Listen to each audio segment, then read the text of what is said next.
날 공산당원이 이 목사님에게 발기질하면서 이렇게 조롱했어요. 영감, 나한테 천국을 보여줄 수 있어?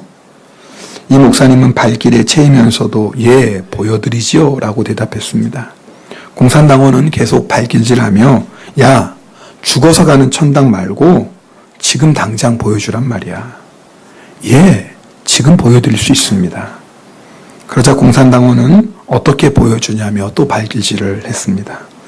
이때 이성모 목사님이 이렇게 말합니다. 예, 천국 본점이야.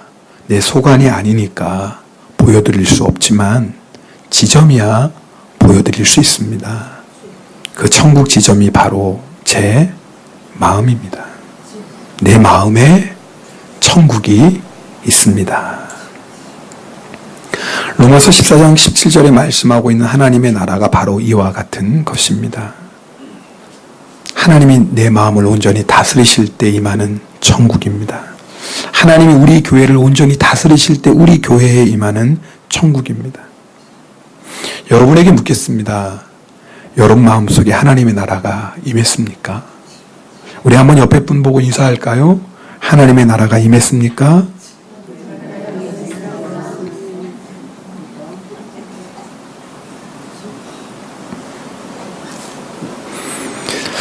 여러분, 물론 우리가 죽어서 가는 천국이 있습니다. 우리는 그 천국을 소망합니다. 우리가 천국을 소망하는 이유가 뭡니까? 예수님 때문이죠. 천국에 가면 예수님과 얼굴과 얼굴을 맞대고 만납니다. 나를 사랑하시어 나를 위해 십자가에서 죽으시고 나를 구원하시기 부활하시고 지금도 하나님 보좌 우편에서 나를 위해 기도하고 계시는 그 예수님. 내가 그 예수님을 얼굴과 얼굴을 마주대하고 만나는 그 소망, 그것 때문에 천국을 우리가 간절히 기대하는 것 아닙니까? 그런데 생각해 보세요. 예수님은 죽어서 천당에 가야지만 만날 수 있나요?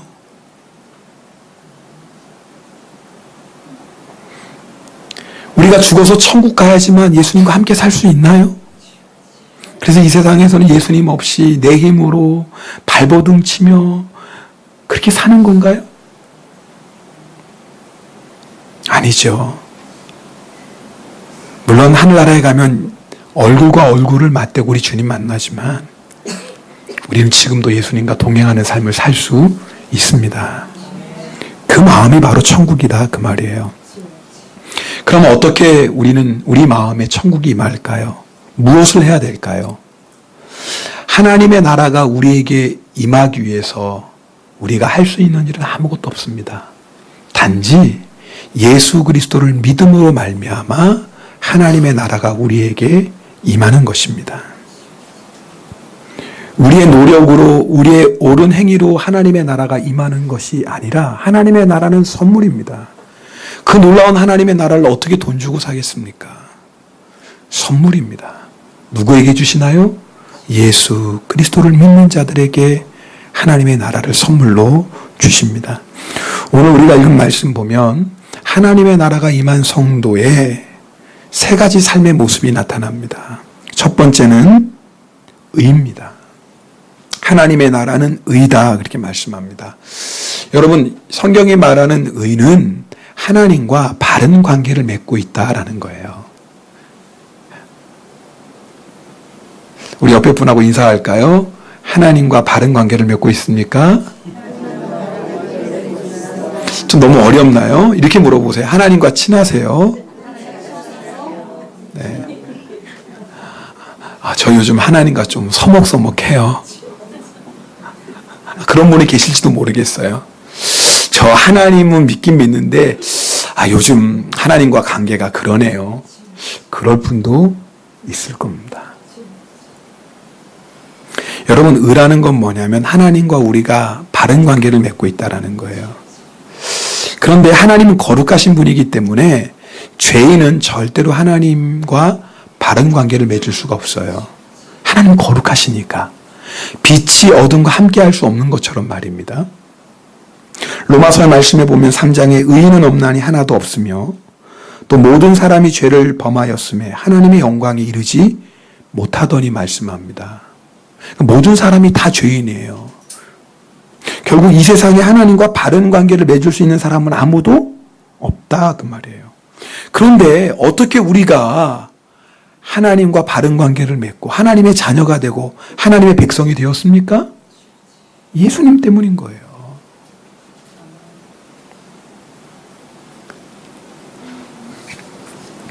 하나님의 나라는 의입니다. 하나님과의 바른 관계를 맺는 것부터 하나님의 나라가 시작합니다.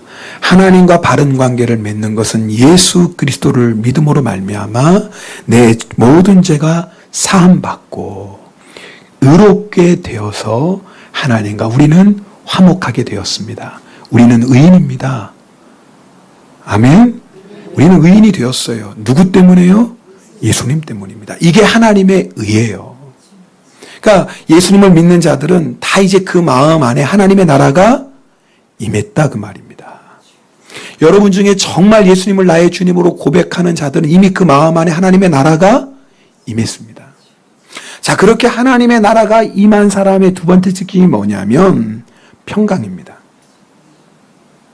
하나님과 내가 바른 관계를 맺고 있으면 제일 먼저 나타나는 것이 뭐냐면 내 마음의 평강입니다. 성경에는 평안이라는 말도 나오고 평화라는 말도 나오는데 다 원어는 똑같아요. 여기서 말하는 평강은요, 세상이나 사람이 주는 평강이 아니라 하나님이 주시는 절대적인 평강을 얘기합니다. 그런데 이 평강을 누리기 위해서 필요한 것은 하나님과 바른 관계를 맺어야 되고 그 다음에 하나님과 갈등이 없어야 돼요. 자, 보세요. 이런 거예요. 남녀가 서로 사랑해서 결혼을 했습니다. 그럼 뭐예요? 부부 관계가 되었어요. 그죠? 부부 관계예요.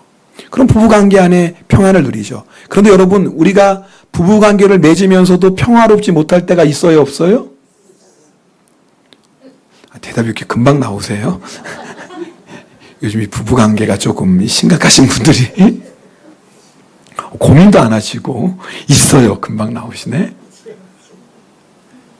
네, 분명히 부부 관계인데요, 평안하지 못할 때가 있어요. 왜요? 부부 안에 뭐가 있어서요?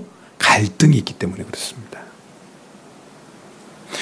우리가 하나님을, 예수님을 믿음으로 말미암아 하나님과 관계가 회복되었는데, 올바른 관계가 맺어졌는데도 불구하고 내 안에 분명히 예수님을 믿고 하나님의 나라가 임했음에도 불구하고 내가 평강을 누리지 못하는 이유는 하나님과 지금 어떤 관계에 있다? 갈등 관계에 있는 겁니다. 왜 하나님과 갈등할까요? 하나님의 뜻에 순종하지 않기 때문입니다. 하나님 앞에 여전히 나의 권리를 주장하고 있기 때문에 그렇습니다.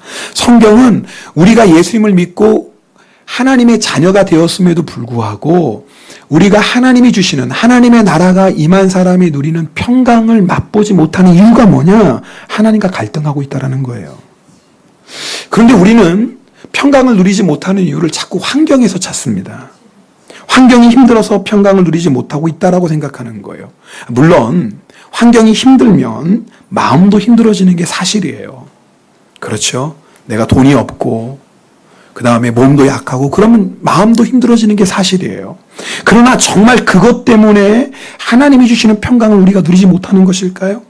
만약 하나님이 주시는 평강이 환경이나 문제 때문에 사라진다면 그 평강은 참 평강이 아닙니다. 세상 평강하고 똑같아요. 세상도 우리에게 평안을 줍니다.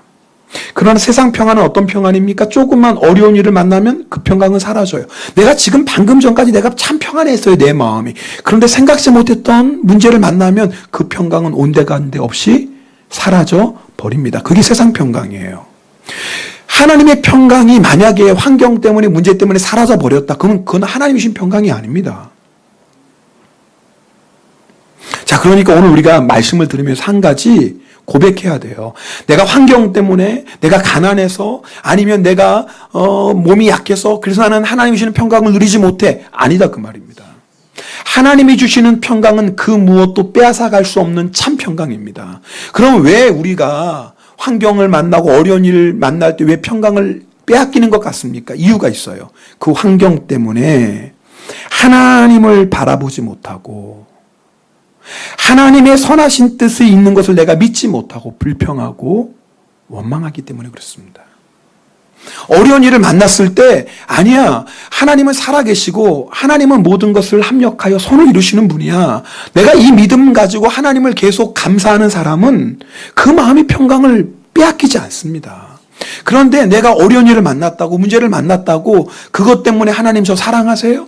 하나님 살아계신 거 맞아요? 이러고 불평하고 원망하면 그것 때문에 우리의 마음에 있는 평강을 빼앗긴다 그 말입니다. 어려운 일을 만났어요. 자, 그러면 우리 안에 어떤 유혹이 있습니까? 내가 그 어려운 일 앞에서 나도 모르게 말씀을 타협하려고 해요.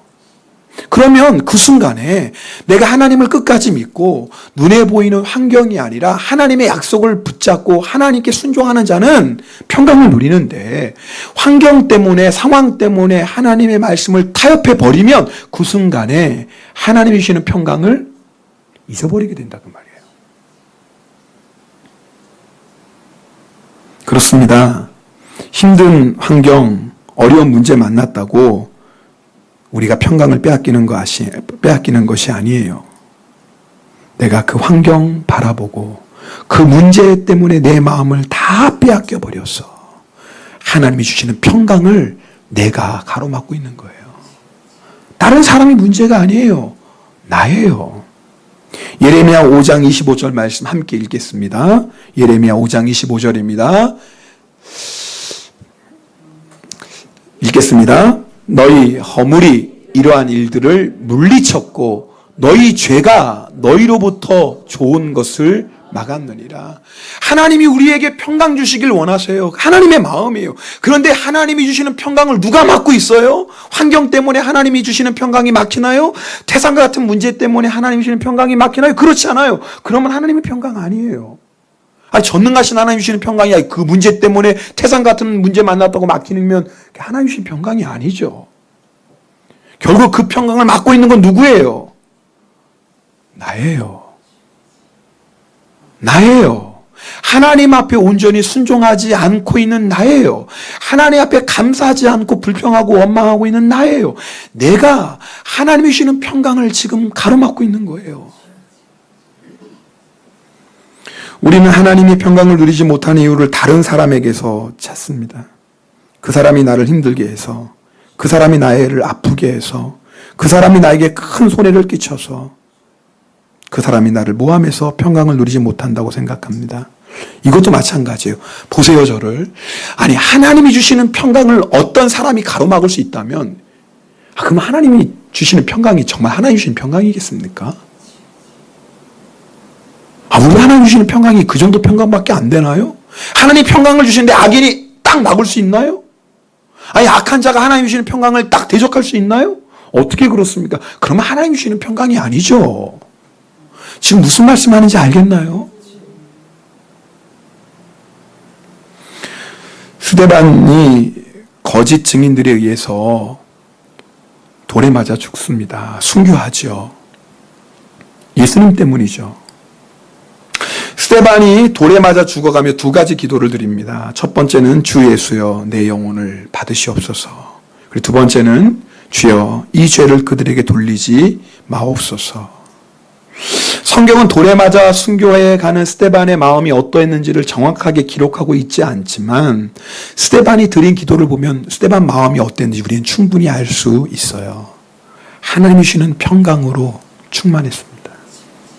하나님 주시는 평강이 아니면 어떻게 이런 기도 드릴 수 있겠어요? 나를 향해 돌을 던지는 그 사람을 향해, 나를 죽이는 그 사람들을 향해 주여 저들의 죄를 저들에게 돌리지 마소서. 어떻게 이렇게 기도할 수 있겠어요? 네, 이게 하나님이 주시는 평강이에요. 이것이 하나님의 나라가 그 안에 임한 사람이 누리는 평강이에요. 누구누구 때문에 마음의 평강을 잃어버렸다고요? 누구 때문에 마음이 지옥에 되었다고? 천만에요. 속지 마십시오. 평강을 빼앗아간 것은 그 사람이 아니에요. 그 사람을 용서하지 못하고 있는 바로 납니다. 그 사람이 나의 평강을 빼앗아간 게 아니에요.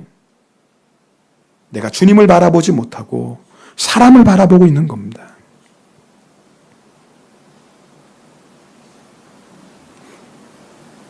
야곱이 애굽왕 바로 앞에 섰어요. 왜냐하면 가나안 땅에 기근이 들어서 야곱과 온 가족이 애굽 땅으로 피난 가지 않습니까? 야곱이 바로 앞에 섰을 때에 자기 인생에 대해서 이렇게 얘기합니다. 내가 험악한 세월을 보내었나이다.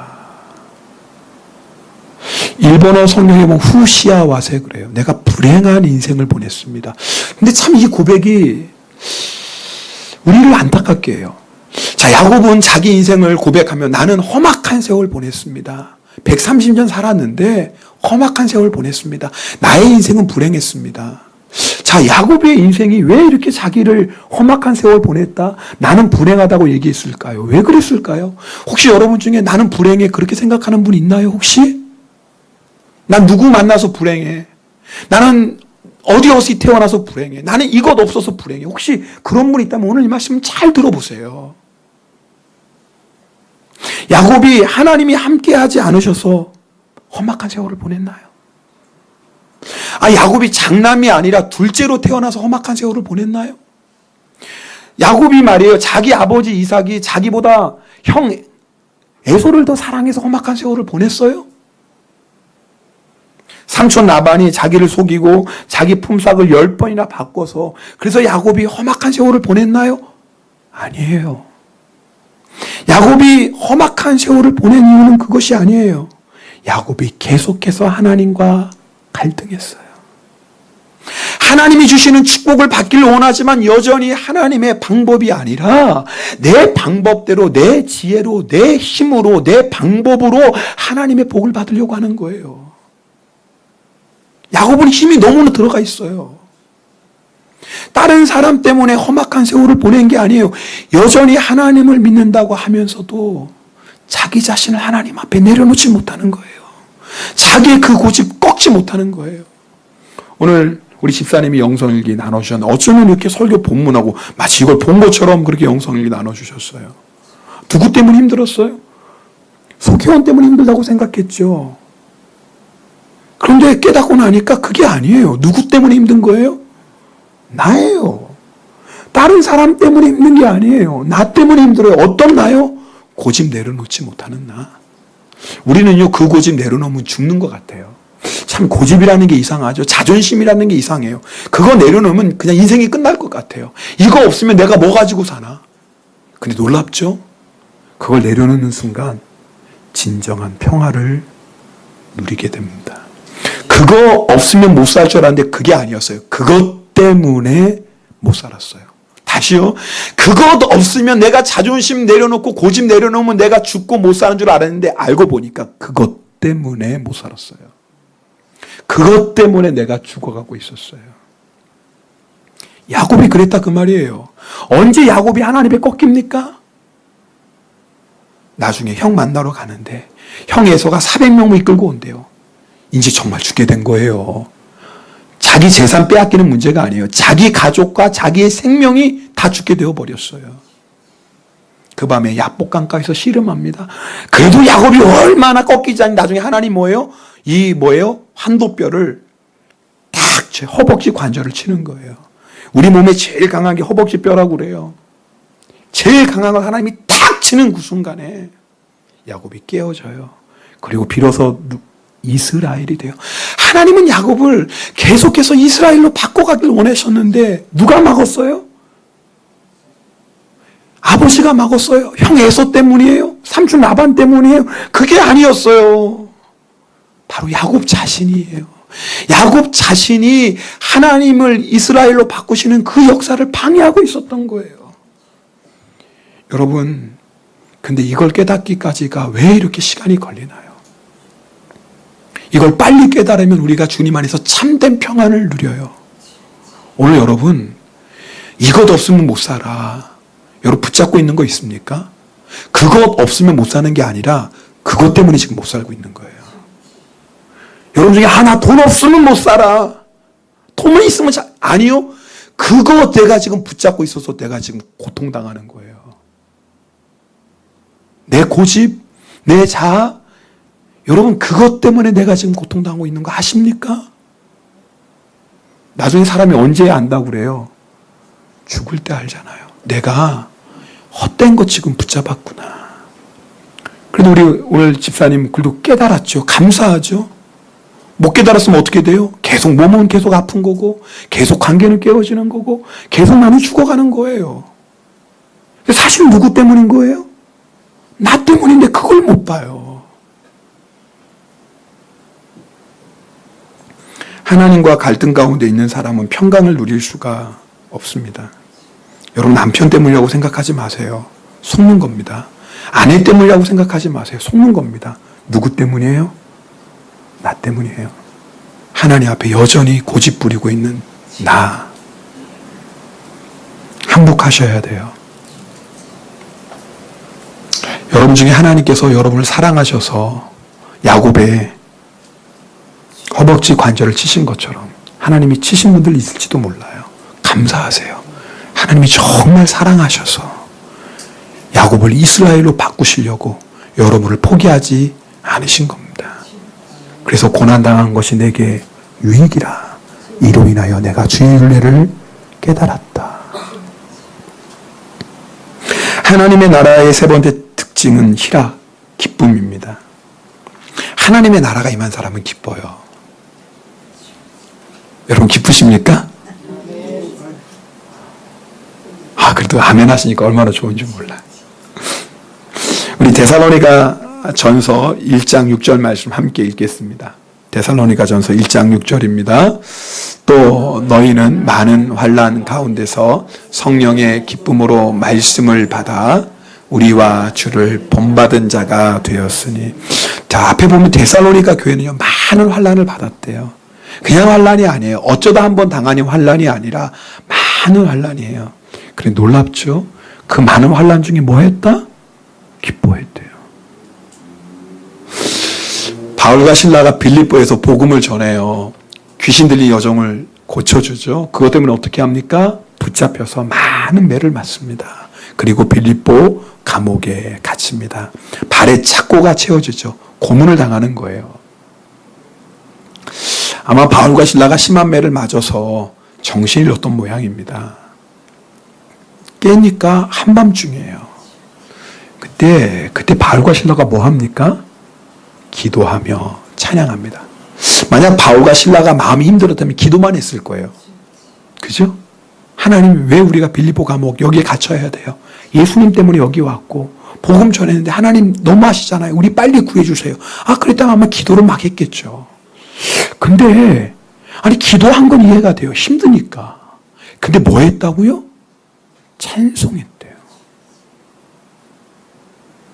그 말이 뭐예요?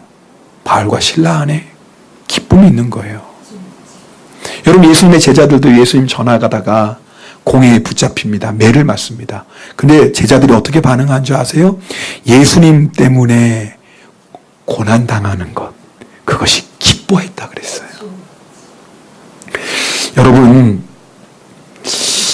여러분도 아마 힘들고 어려운 일 만난 분들 계실 거예요. 그죠? 아마 여러 가지 문제 때문에 지금 힘들어 하시는 분들 계세요. 근데 제가 생각해 보면 아무리 힘들어도 말입니다. 바울과 신라보다는 좀 덜 있는 것 같아요. 죄송해요. 혹시 여러분 중에 목사님 그런 말 마세요. 저는 지금 바울과 신라보다 더 힘들어요.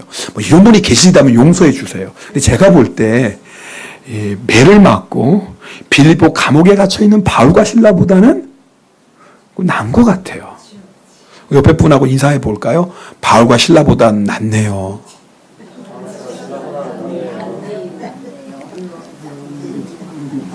제가 인사하라는 건 주무시는 분이 계셔서 그래요. 말씀드릴 때 잠은 어떡합니까? 설리 말씀을 잘 들어야지. 네. 괜히 인사를 게 아니라, 그러니까 인사하라고 그럴 때 여러분이 주변에 누구 자는 사람 있나 깨우시라 그 말이에요. 네.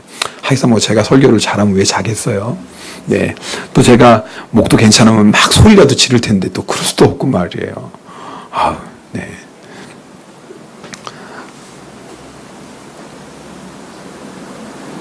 이것이 하나님의 나라가 임한 사람의 기쁨입니다. 매를 맞았는데도 기쁜 거예요. 매를 맞았는데 기뻐요. 옥에 갇혔는데 기뻐. 이건 억울한 정도가 아니라 옥에 갇혀서 착고에 취했는데 기뻐요. 이게요, 하나님이 주시는 기쁨이에요. 하나님의 나라가 임한 사람에게는 이 기쁨이 있어요. 여러분, 기쁨 없다고요? 즐거움이 없다고요? 다른 데서 이유 찾지 말라니까요.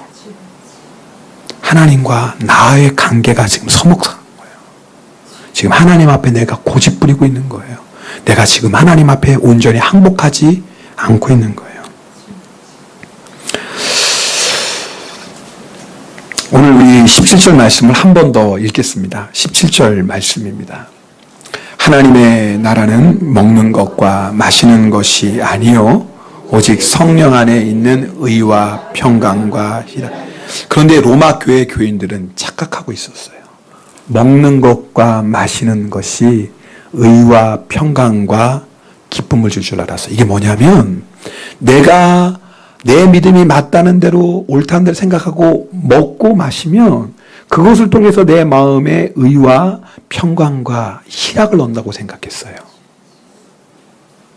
반대로 채식주의자들은 무슨 음식을 안 먹어야지, 뭐를 먹지 말아야지 의와 평강과 희락을 누릴 수 있다고 생각했어요. 맞아요? 틀려요? 틀리죠. 로마의 성도들은 완전히 헛다리 짚었어요.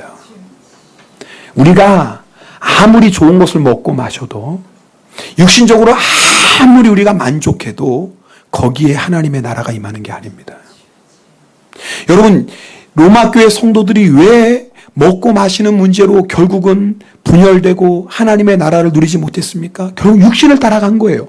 여러분, 우리 인생은 결국 둘 중에 하나를 따라가게 되어 있어요. 내가 육신을 따라 살든지 아니면 성령을 따라 살든지. 여러분, 예수 안 믿는 세상 사람 얘기하는 게 아닙니다. 예수를 믿으면서도 육신으로 사는 사람들이 얼마나 많습니까? 그래서 사도 바울이 갈라디아 교인들에게 너희가 육신을 따라가지 말라고 얘기하지 않습니까? 바울이 고린도 교회에 왜 너희가 육신을 따라 사냐고 말씀하지 않습니까? 우리가 예수를 믿으면서도 여전히 먹고 사는 문제에 사로잡혀 사는 사람들이 있습니다. 그런 사람은 하나님의 나라를 누릴 수가 없어요. 여러분, 일주일 동안 여러분 뭐 걱정하고 염려하고 사셨어요? 한번 생각해 보세요. 결국은 뭐냐면 먹고 마시는 문제예요. 먹고 마시는 건 육신의 일을 대표하잖아요. 결국 다 육신의 일이에요. 지난 한 주간에 내가 뭐 때문에 걱정하고 뭐 때문에 염려했어요? 다 육신의 일이에요. 내가 어떻게 하면 하나님의 뜻대로 살 수 있을까? 어떻게 하면 내가 하나님을 기쁘시게 할 수 있을까? 여러분, 이런 마음으로 사셨나요? 그것이 성령을 따라 사는 거예요. 먹고 마시는 거 아무것도 아니에요. 속지 마세요. 살찐 소 먹는다고 제육이 집에 가득하다고 의와 평강과 기쁨을 누리는 게 아닙니다. 성도 여러분들 속지 마세요. 그거 따라가지 마십시오. 그거 따라가면 우리의 심령이 공고해지고 허무해지고 마음의 평강 기쁨은 다 빼앗버리고 세상 사람하고 똑같이 사는 거예요. 우리가 살 수 있는 방법은 예수님 한 분밖에 없어요. 성령을 따라 사는 거예요. 우리가 이렇게 성령을 따라 살면 우리 마음에 천국이 임하고 천국을 누리게 됩니다. 그러면 놀라운 일이 생기죠. 내가 기쁜 거예요. 환경이 어떻든 상황이 어떻든 나를 힘들게 하는 사람이 있든 그게 이제는 관계가 없어요. 내 마음이 천국이 임했으니까 내가 너무나 기쁘고 즐거운 거예요. 누가 변하는 거예요? 내가. 환경이 변하는 게 아니에요. 다른 사람이 변하는 게 아니에요. 누가 변해요? 내가 변해요. 그런데 내가 정말 예수 안에서 변하면 그 다음에 이상한 역사가 일어나요. 놀라운 역사가 일어나요. 그게 뭐냐면 나를 통해서 하나님의 나라가 확장되기 시작합니다. 마태복음 13장에 보면 예수님께서 하나님의 나라를 누룩에 비유했어요. 여러분, 한 여자가 가루 섬 아래 누룩을 집어넣어요. 그럼 시간이 지나면 어떻게 돼요?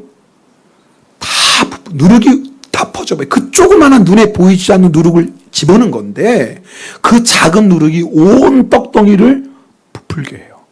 이게 하나님의 역사예요. 내가요, 하나님의 나라 안에 거하면, 내가 하나님의 의와 평강과 기쁨을 누리고 살아가면 나를 통해서 하나님이 역사하기 시작해요. 나를 통해서 다른 사람들에게 하나님의 나라가 전파되기 시작해요. 여러분, 우리 성도들 한 사람 한 사람이 하나님의 나라를 체험하고 의와 평강과 기쁨을 누리며 어떤 일이 일어나냐면 우리 교회 안에 하나님의 나라가 임해요. 지난 수련회 갔을 때 저녁에 기도하는 시간에 제가 얼마나 은혜를 받았는지 몰라요. 우리 성도들이 손을 붙잡고 막 간절히 눈물로 축복하며 기도하는 모습이 너무 아름다웠어요. 그 중에는 내가 사랑해야 되는데 사랑하지 못하고, 내가 용서해야 되는데 용서하지 못하고, 그렇게 서로 마음이 힘든 분들도 있었어요. 그런데 놀라운 일이 벌어졌어요. 내 고집도 내 자존심도 다 내려놓고 그저 손을 붙잡고 눈물로 기도하며 서로 용서를 구하고 서로 사랑을 고백하는 그 모습 보면서, 아, 하나님의 나라가 여기에 임했구나. 내 고집, 내 자아 다 내려놓고 성령님이 주시는 감동 따라 서로 사랑하고 화해하는, 아, 이게 바로 하나님의 나라구나. 제가 경험했어요. 여러분도 경험하셨죠? 이것이 하나님의 계획입니다. 먹고 마시는 것, 거기 얽매이지 마세요.